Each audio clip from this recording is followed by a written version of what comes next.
Son dönemlerde Gaziantep'te özellikle artan vakalarla beraber çok ciddi bir pandemi sürecine girdik.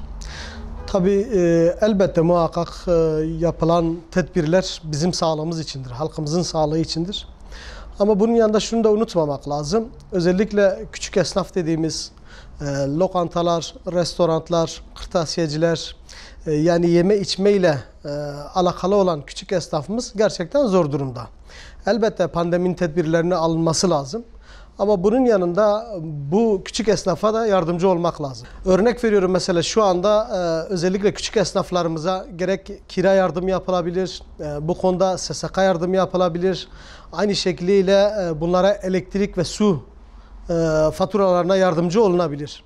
Bununla ilgili küçük esnafımızı yalnız bırakmamak lazım. Tabii bunun yanında küçük esnafın özellikle şöyle bir sorunu da var. Şimdi küçük esnaf ister istemez çalıştırdığı işçilerin bir kısmını çıkarmak zorunda kalıyor. Bu işçiler bu sefer tamamıyla işsiz kalıyorlar. Bunların evlerine ekmek götürmeleri lazım. Herkesin kendine göre çoluk çocukları var. Bunun için bunları da takip edip desteklenmek lazım. Yoksa bu desteklenmediği zaman küçük esnaf kendini bitirmiş olacak ve çok ciddi, belki evet korona tedbirleri şart.